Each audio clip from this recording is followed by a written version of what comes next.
Russia, Syria, and الزمان. There are many ways in which we can approach the subject of the Zionist attack on Syria. In my last lecture, I attempted to examine the validity of the view that a jihad is being waged in Syria.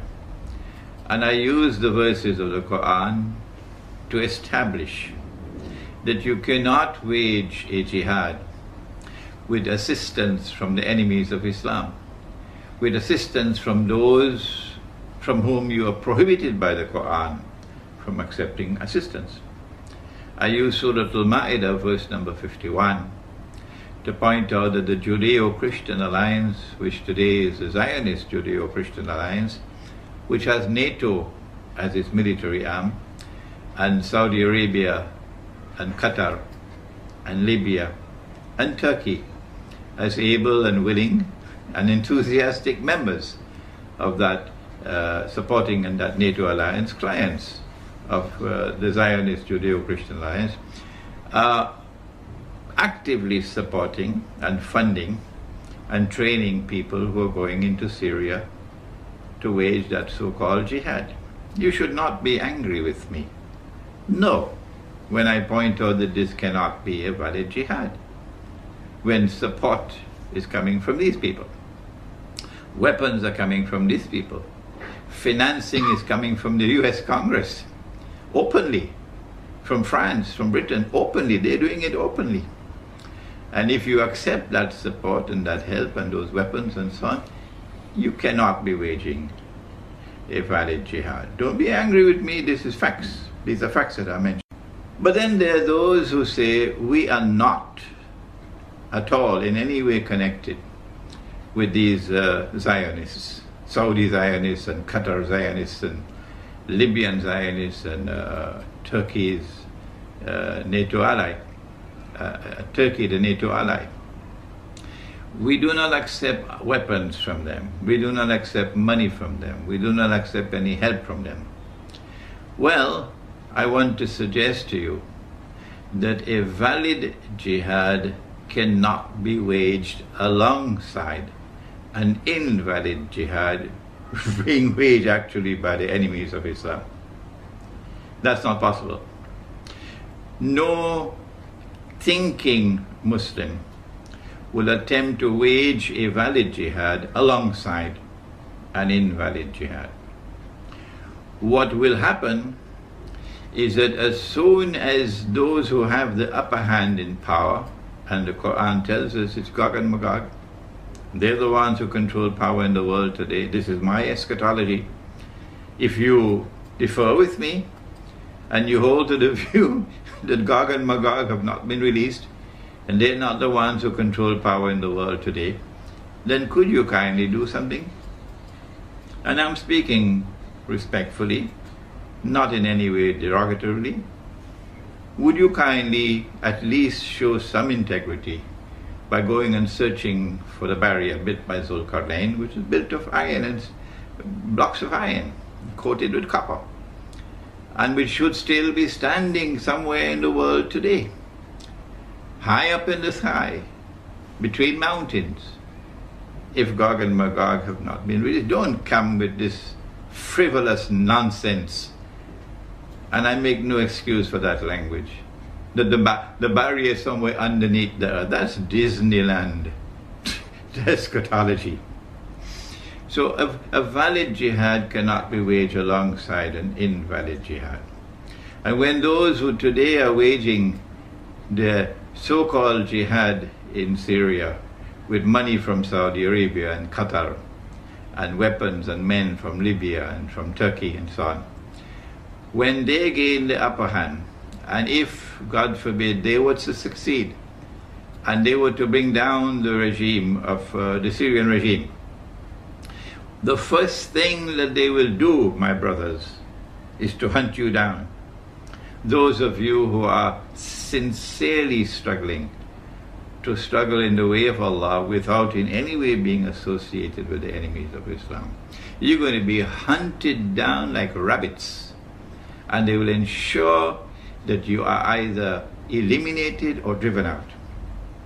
So before that day should happen, you should understand from an eschatological viewpoint and a theological viewpoint that not only do you not wage a valid jihad alongside an invalid jihad, but secondly, there is no way that those who are the people of Gog and Magog will not overcome those who are opposed to them in the long run until Nabi Isa alayhi salam returns and they are destroyed. They will always have the upper hand because they are a people created by Allah with power so powerful that none but Allah can destroy them. This is Sahih Muslim. And so for your own sake, I urge you not to seek to wage any valid jihad alongside any invalid jihad anywhere on the face of the earth. And protect yourselves, for tomorrow they're going to come after you like rabbits. Israel wants to rule the world.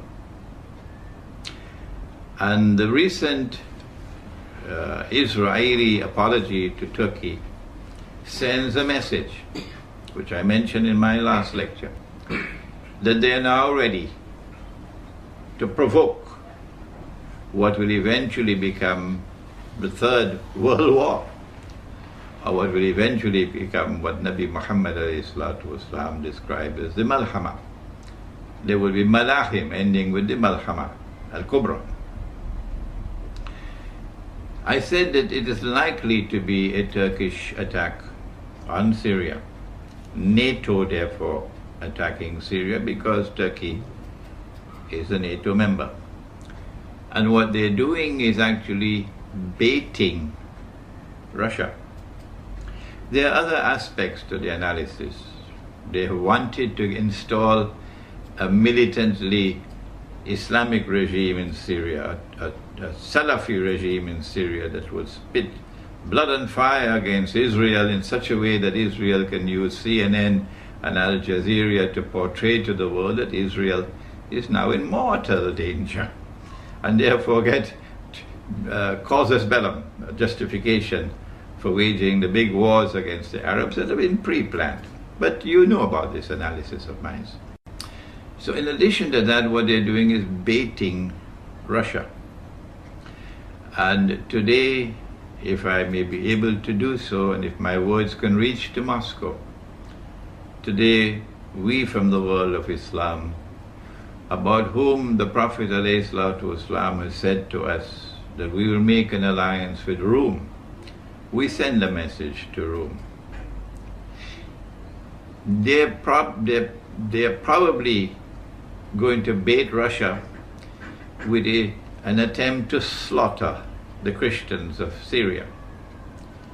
In the same way that one Sheikh, an elderly 84-year-old man, was shamefully assassinated with some 49 other people in a masjid while giving a khutbah. Shamefully on you, shamefully. If in your heart there is no regret, if in their heart there is no pain and anger against those who committed this act against that elderly sheikh who was a learned scholar of Islam, I say to you, wait until you go in your grave, and then you will learn to your surprise that you have no Iman at all. None. Not even the weakest of all. Because if you had even the weakest amount of Iman, you would detest it in your heart. And so, attacks on the Christians of Syria can be expected. Who are these Christians? We know that there are two kinds of Christians in the world. There was Rome, and when Allah sent down the verse of the Quran, غُلِبَتِ Rome, He was referring to Constantinople, to the Byzantine Eastern Christian Empire. But then, I think it may have been about 100 years or so after the Quran came down, that there was a split, a schism, and part of that empire, part of that Christian world broke away and went and formed their headquarters in the Italian city of Rome, from where Rome had emerged in the first place to move to Constantinople.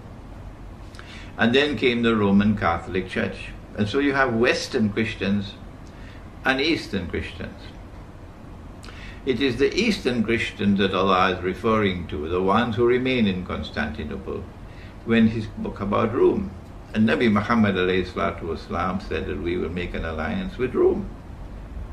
These are the people, and I know that our Turkish brothers and sisters are becoming increasingly angry with me when I point out that the Ottoman Empire was consistently at war with Rome, particularly with Russia. You have to prove to me that in every instance that the Ottomans took up arms against Rome, they were doing so in a manner which conformed with the Sharia of Islam, which prohibits offensive warfare, prohibits aggression, prohibits the use of jihad to expand a territory. Not at all, not in Islam. We never fight except in response to aggression or to remove oppression. We never fight unless it be in response to aggression or to remove oppression. And there's a methodology for the removal of oppression, but we don't have the time to discuss that today.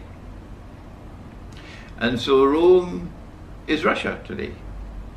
And we're going to make an alliance with Rome, said the Prophet ﷺ. Yes, I know that the hadith goes on to say many other things, but it does say, you cannot deny it, that we are going to make an alliance with Rome, and Rome is Russia. If Rome is not Russia, hatu burhanakum. Come on, bring your proofs. And let us argue the question in a very civilized way, in a scholarly way. Rome is in the Quran, and therefore it is from the Quran that we must first derive our definition of Rome. And Rome in the Quran is Constantinople, and Constantinople has moved to Russia. If we are to form an alliance with Rome, then it is with the Eastern European Christians that we're talking about. And the Christians in Syria belong to Rome, not to the Roman Catholic Church. Most of them belong to Rome. There may be some who have their alliance with the Roman Catholic Church, but they are, I believe, in a minority. And so if these Christians are attacked and slaughtered in Syria, it will provoke a response from Russia. This can be one of the ways, one of the sinister and shameful ways that Russia can be baited. The other way, of course, is for a full-scale launch, a full-scale Turkish attack launched on Syria. And then when Turkey launches an attack on Syria, because Syria and Iran have a defense treaty, Iran will now be also part of the war, and Iran will attack Turkey. And it will only be a matter of time, I believe, will Russia will be drawn into the war. And so today, we want to send a message from Islamic eschatology to Russia, and to remind Russia that the Bolshevik Revolution did not happen by accident. No. It was part and parcel of a diabolical planning that was meant to stab Russia in the back, and you know what I'm talking about. On the eve of the First World War, they planned for you.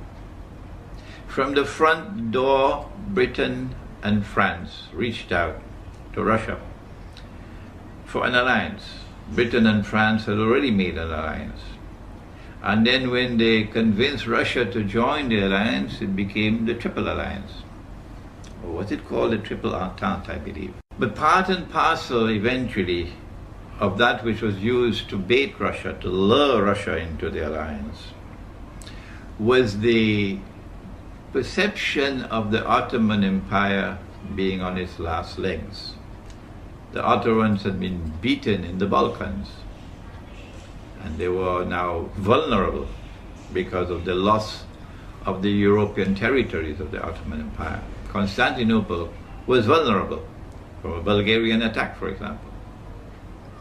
And because of that perception of weakness on the part of the Ottoman Empire, the sick man of Europe, they called it, they felt that Ottoman Empire was ripe for the plucking. And so they offered Russia, if you will join with us in the alliance, then we will give you Constantinople. We'll allow you to get Constantinople.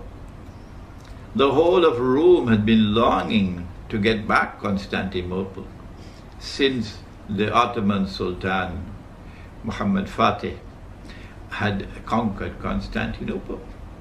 And he had added salt to the wound of the loss of the capital city of Rome, Constantinople. He had added salt to that wound in what I declared to be a disgraceful act, and I have no need to change that word at all. I'm fully conscious of what I'm saying. I'm 71 years of age. I have spent my life in the study of Quran and the Hadith, in the pursuit of Islamic knowledge. And so I have some credentials to speak. And it is with full knowledge I say it was a disgraceful act to take Hagia Sophia, the foremost cathedral of Christendom, of Eastern Rome, and transform it into a masjid. Disgraceful.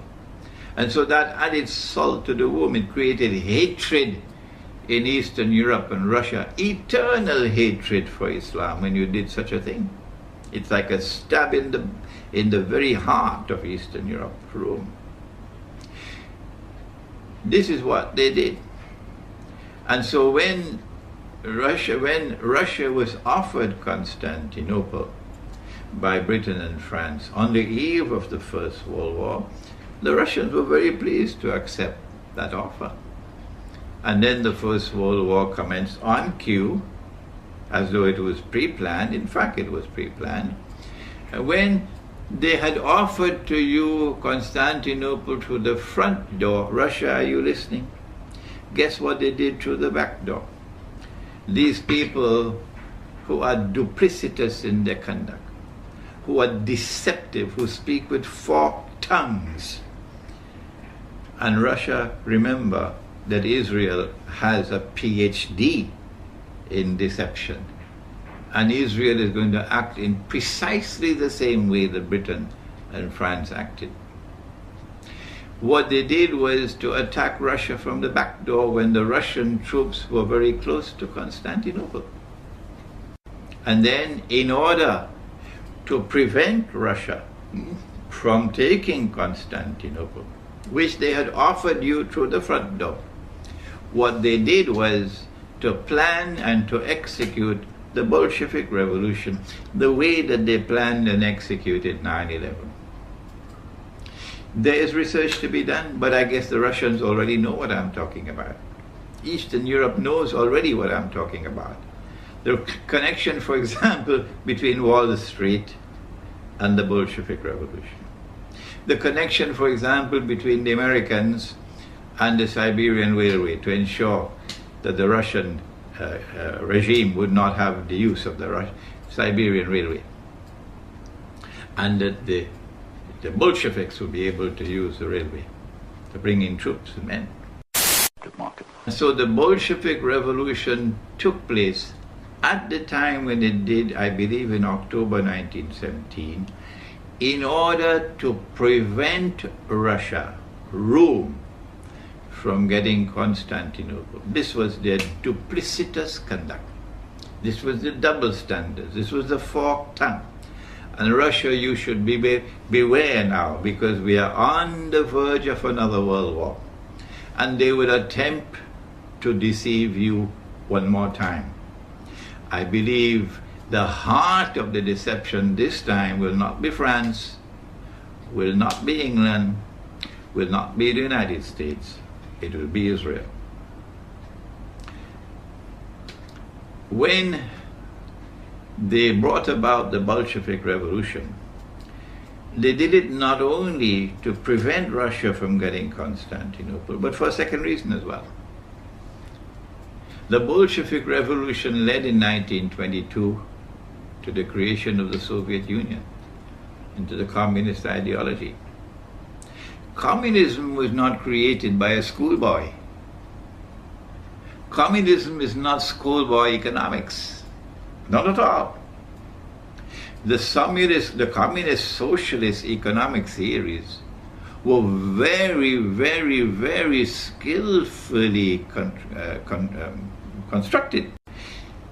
It brought about what may be described as more egalitarianism in the economy. For example, the gap between the rich and the poor was brought down, made so small. The Russians today must be looking back at the days of the Soviet Union with nostalgia, because today in Russia it's gone so high. The rich are so rich and the poor are so poor. The gap is so high. They did it because there was some merit in the communist or socialist ideology. But they had state control of the economy and a dictatorial regime. And it was an atheist regime. And its mission for which it was constructed was to destroy the Christian foundations of Russian society and of Eastern Christian Europe. And they wanted to do that so that the Western Christian faith would have the upper hand, would dominate. Because the Western Christian faith and the Judeo-Christian alliance always recognized that Rome represented a threat to them. And then look at what happened in the Second World War. Was it an accident that even after Germany had surrendered, they continued the war and then they stopped the war at a certain time? Why did they stop it at that time? Why did they not go forward? The reason why they stopped the war at the time that they did is so that the Soviet Union would have total control over Rome. All of the territories of Eastern Europe, where Rome was located, Eastern Christianity, so that the Soviet Union would continue its oppression of Christianity in that part of the world. And so the Bolshevik Revolution was a stab in the back of Russia. It brought with it certain benefits, but there was poison with it. Like, Al Jazeera. Some things which are very good, but so much of poison. Like, for example, Harun Yahya and all his books. So much of it so good, but look at what his eschatology teaches you. And so it is very likely we are now on the verge of the big wars. We are at a critical moment in history. And Syria is the center of the chessboard. And it is necessary for the Russian leadership to ensure that they are not deceived. Be careful, be careful, be careful, because those who you're dealing with have PhDs in deception. One last word. Yes, Syria is the center of the chessboard in Akhir Zaman, or the last age. Yes, indeed, we believe that the three main actors of Akhir Zaman, or the end time, are eventually all going to be in Damascus at the same time. And so the battle for Damascus is at the heart of Akhir Zaman. Imam al-Mahdi will be in the masjid. We mentioned in our last lecture that Nabi Muhammad alayhi salatu wasalam said that the masjid would be barricaded, locked up, the gates, and the Imam will be inside. And that when the prayer is about to start, the Son of Mary will come down from the sky with his hands resting on the wings of two angels. The Son, of the Virgin Mary. Do you remember now? We Muslims, we share with you the view that Mary was a virgin. The Quran says about Mary, she is the highest of all the women in heaven. That's her status. That is what links us both, you and I. Our recognition of the status of Maryam alayhi salam, or Mary.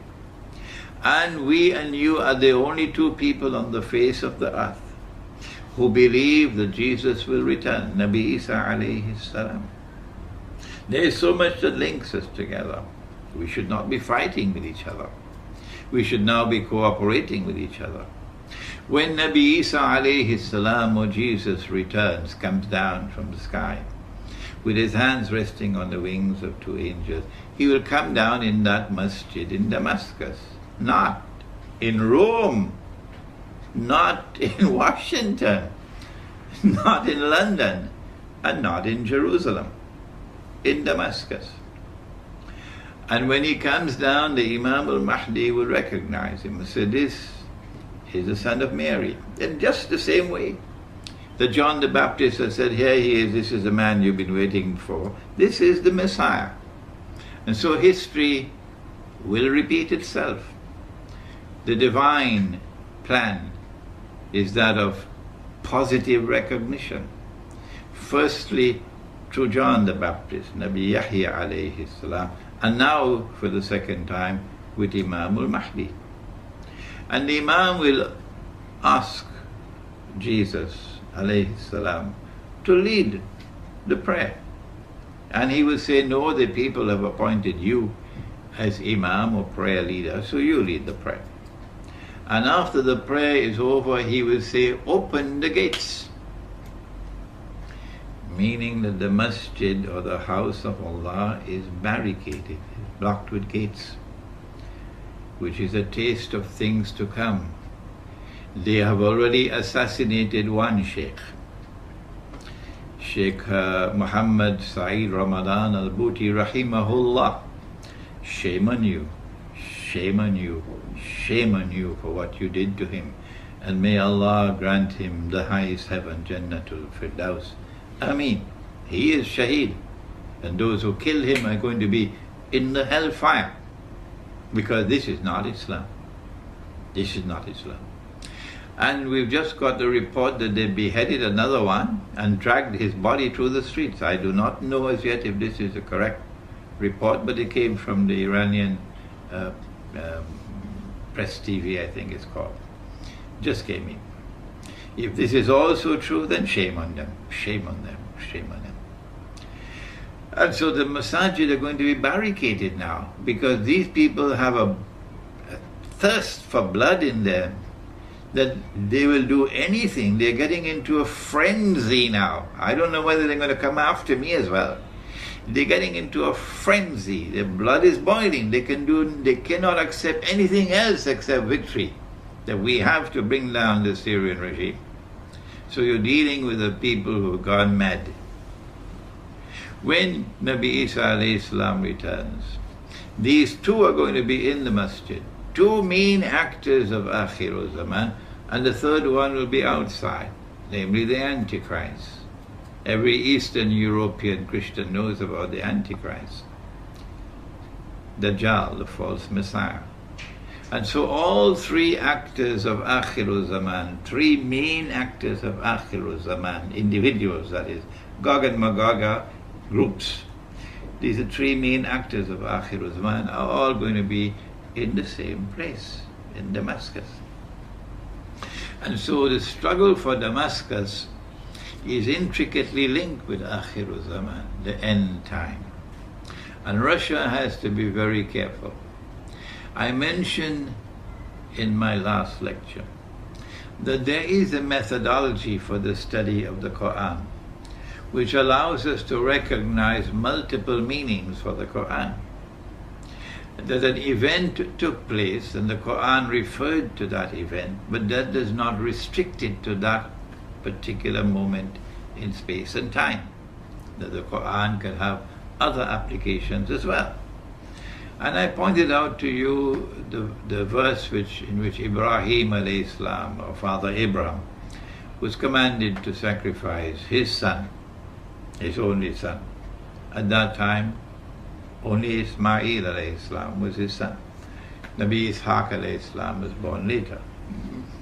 But that's a difference between us and you, which we attribute to the changes which took place in the Torah. I have a book entitled The Religion of Abraham and the State of Israel, a view from the Quran, in which I have offered a Quranic explanation of these problems that exist between us.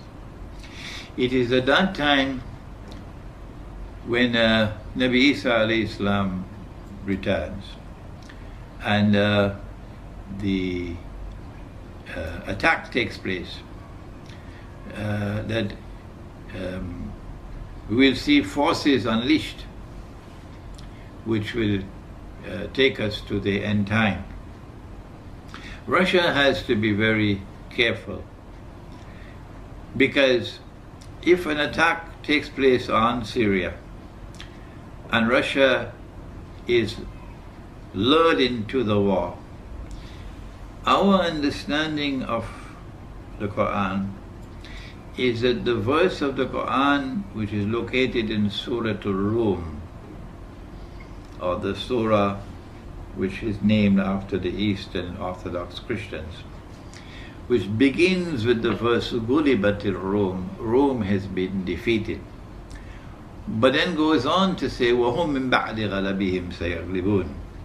I mentioned in my last lecture that this actually took place at that time while the Prophet Muhammad ﷺ was alive. The Rome was defeated, and then within bid'a sinin, 3 to 9 years, Rome overcame the Persian Empire and emerged victorious.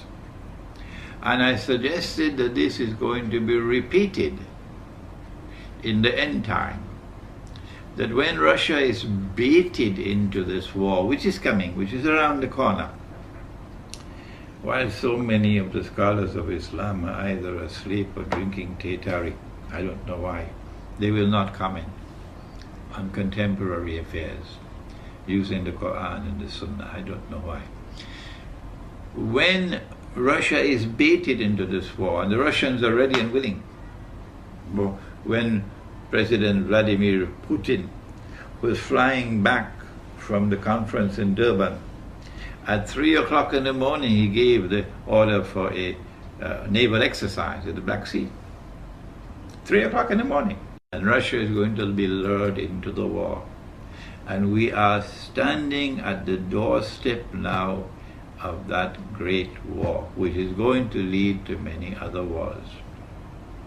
The message we have to send to you today, if our interpretation of the Quran is correct, is that you should not be dismayed by any initial setback or defeat. But that if we are correct, that you will eventually overcome the NATO forces. And that victory will come at the time when you join with us in that alliance, and that alliance conquers Constantinople. This is what Prophet Muhammad has prophesied, Allah's blessings be upon him. He has prophesied that we will conquer Constantinople. It is time for Turkish Muslims to listen to me dispassionately. Put aside all your nationalist fervor and listen with thinking intact. That the conquest of Constantinople prophesied by Nabi Muhammad ﷺ has not as yet taken place. It is still to come. And at that time when it comes, then every Turkish Muslim who despises Turkish membership in NATO, which despises Turkish military alliance with Israel, which despises Turkish economic ties with Israel, where we were buying so many weapons from Israel. You despise that, and you are opposed to Zionism. Every Turkish Muslim will on that day join in the army, about which the Prophet said, لَتَفْتَحَنَّ الْقُنْسْتَنْتِنِيَةَ, you'll most certainly conquer Constantinople. وَلَنِعْمَ الْأَمِيرُ آمِرُهَا, and what a wonderful Amir or commander that will be. وَلَنِعْمَ الْجَيْشُ ذَلِكَ الْجَيْشُ, and what a wonderful army that would be, of which he will be the commander, which will conquer Constantinople. Not only would the Turkish Muslims be members of that armed force which will conquer Constantinople, those Turkish Muslims which despise NATO, but the whole world of Kurd, the Kurdish people who have been oppressed, those Kurds who have been oppressed, and who still, like Salahuddin Ayyubi, have the love of Islam in their hearts. All of them are going to be part of that army, and we'll jointly struggle to liberate Constantinople. The liberation of Constantinople is part and parcel of the grand scenario which will witness Rome being victorious over its enemies. And the victory of Rome spells the end of Israel. And so we end our talk on Syria, Russia, and Akhir Zaman, pointing out that this is not the whole story, but we'll reveal it, or we'll analyze it bit by bit in the days and months, the weeks ahead, inshallah.